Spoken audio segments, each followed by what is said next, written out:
얼마 전 강원특별자치도 교육청이 주관하는 인문학 서재 기획에 강의 초청을 받고 다녀왔습니다. 먼저 내부 시설에 감탄했고요. 청중의 인문학적 수준에 또 한 번 감탄했던 하루였습니다. 강의의 일부분을 편집해서 오늘 올려보도록 하겠습니다. 명화 감상의 심리치유적 의미와 상징에 대해 알아보고 미술치료사의 해석을 통해서 색다른 명화 감상을 즐겨보는 시간을 준비했습니다. 오늘 새로운 명화 감상의 세계로 인도해 주실 강사님을 소개해드리겠습니다. 문주 강사님께서는 한국미술심리교육협회 회장을 맡고 계시며 마음자리 미술치료연구소 소장으로 활동하고 계십니다. 온 오프라인으로 활발하게 미술치료, 미술심리 분야 강연을 진행하고 계십니다. 큰 박수로 작가님을 환영해 주시기 바랍니다. 네, 방금 소개받은 문주라고 합니다. 반갑습니다. 여러분들이 오늘 뭔가 기대를 하고 오셨다는 거 분명히 그냥 미술작품은 나도 볼 줄 알아, 많이 봤어, 설명해 주는 것도 많이 들어봤는데 심리적인 거는 뭐지? 라는 좀 호기심도 있으셨을 것 같아요. 여러분 혹시 미술치료라는 말 들어보셨어요? 어떻게 알고 계세요? 그러니까 이렇게 그림이라는 것은 1대1로 보고 해석을 하면 안 된다라는 말씀을 꼭 드리고 싶고요. 자신의 굉장히 복잡하고 해결되지 않는 어떤 실타래 같은 복잡한 마음을 그림으로 쓱싹쓱싹 낙서라도 해도 좋아요. 그래서 이 미술 치료라는 건 자신의 감정을 그림으로 표현하고 일종의 약간 어떻게 보면 토해낸다고 볼까요? 하고 그거를 그냥 보고 끝이 아니에요. 하지만 그것을 치료사와 함께 어떤 부분들을 짚어가면서 조금씩 건강한 상황으로 나아가는 것이죠. 그러니까 그 아이들이 과연 예술을 시험을 마치기 위해서 잠깐 봤을 뿐이지 그 도대체 가슴속에 머릿속에 예술의 이음이라도 남아있을까 싶어요. 이 노래 아시죠? 그래서 그때 이 노래가 응답하라 1988에 나오면서 백상예술대상에서 전인권 씨가 직접 나와서 노래를 불렀어요. 굉장히 많이 눈물을 흘리는 장면들이 찍혔어요. 각자가 느끼는 가슴에 와닿는 가사가 좀 달랐던 것 같아요. 그래서 사실요, 음악은 우리한테 눈물을 왈칵 쏟아지게 하는 것도 사실입니다. 그림은 눈물을 흘리게 하나요? 그림을 보고 눈물을 흘려볼 수도 있나요? 진짜. 미국에서 내셔널 갤러리에서 입장객들에게 모두 설문지를 돌렸어요. 예스라고 할 경우 밑으로 질문이 넘어가요. 그럼 당신이 눈물을 흘렸던 작가는 누구입니까?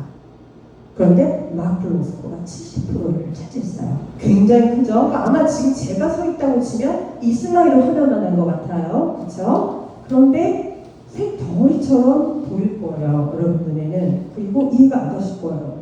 이 그림도 이렇게 처음부터 마크 로스코가 그렸던 건 아니고요. 처음에 1938년대는 서브웨이라는 그림으로 저런 식으로 그 뉴욕의 현대인들을 표현했어요. 기둥에 마치 숨바꼭질하듯이 좀 숨어있잖아요. 이런 것들이 숨어있는 게 아니죠. 갇혀있다라고 표현하는 거예요. 그러다가 니체에 빠지게 됩니다. 비극이 가진 수모함은 보는 이들을 죽음의 어둠에서 구한다. 여러분은 드라마나 영화 보시면 해피엔딩으로 끝나는 거 좋아하세요? 선제하고 티하고 이런 거? 그런 거 좋아하세요? 그 수모함이라는 단어는 낭만주의 시대에서 나온 철학 사조이기도 하죠. 그래서 이 니체를 보면서 점점 공포와 비극, 우리 인간의 감정 중에 여러 가지가 있잖아요. 그 중에서도 굉장히 비극적인 감정에 더 그것을 표현하려고 애를 쓰게 됩니다.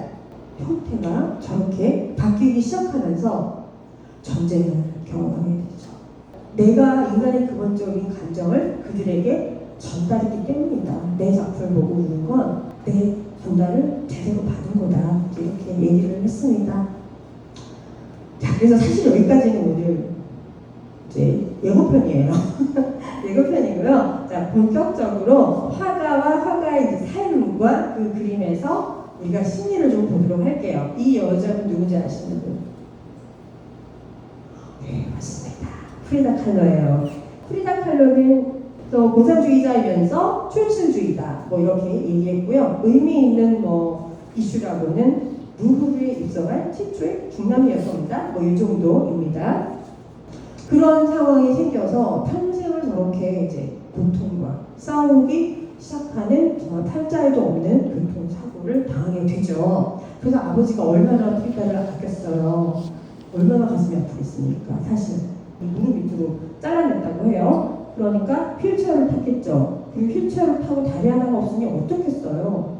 어쩌면 자기가 의미 있는 일을 마지막으로 하고 죽을 줄 알면서 나간 것 같아요. 그러면서 죽기 전에 쓴 저 글과 수박의 그림입니다. 마지막 그림이에요. 프리다 칼로의 마지막 그림인데 여러분 비발라비다가 무슨 뜻인지 혹시 아실까요?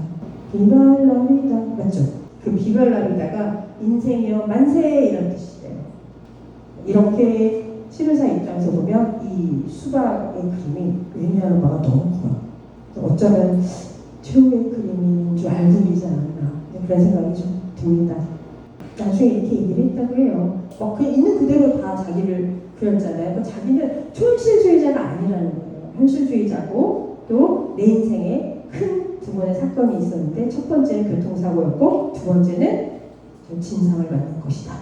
이렇게 얘기를 했다고 합니다. 그런데 디에고를 만나게 더 끔찍했다 이렇게 고백을 했어요. 그 다음 다른 작가로 넘어갈게요. 그리고 구순열이 뭔지 아시죠 여러분?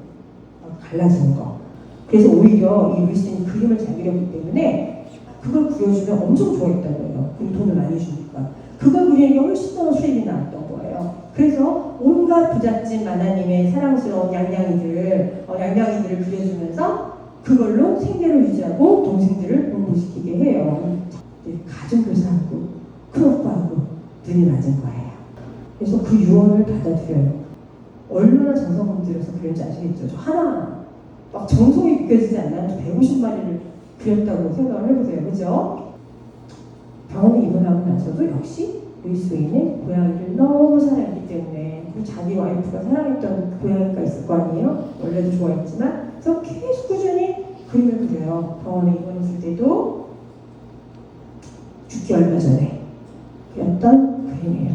너무나 안타깝게 이 훌륭한 영국을 대표하는 화가는 결국 조현병으로 정신병원에서 생을 마감하게 돼요. 그러니까 의학적으로 보면 톡소플라즈마라는 균이 뇌에 들어가면 조현병을 일으키기도 한대요. 망상 이런 게 생기죠. 톡소플라즈마가 뭐냐면 고양이 똥에서 나오는 거예요. 발병은 주로 남자는 18살, 여자는 평균적으로 25이라고 하는데 우리 남학생들은 군대 갔을 때 발병을 많이 해요. 자, 화가 중에서도 역시 조현병을 앓았던 화가가 있긴 있죠. 여러분 다 아시죠? 냉상 황고가 왜 그렇게 괴로워하면서 자살을 했겠어요. 나이트 카페 테라스죠. 실제 있죠? 저 카페 작년에 문 닫았어요. 이제 여행 가셔도 못 가요. 그래서 약간 이 모든 컬러가 약간 노란빛이 깔려 있는 것처럼 좀 보이는 것도 같아요. 고갱의 가와상이죠. 그래서 고갱이 사실은요 약간 성질이 고약했다고 해요. 고갱이 그리고 그러니까 둘이서 마주보고 앉아서 서로 그림 그리면 서로를 그려줬는데 지금 자세히 보시면 여러분 너무 많이 무셨을 것 같아요. 그래서 심리학적으로 흔히 들을 수 없었던 그런 얘기들을 해봤습니다. 오늘 어떠셨는지 모르겠어요. 이렇게 늦게까지 너무너무 다 집중해서 들어주셔서 제가 감사드립니다. 감사합니다.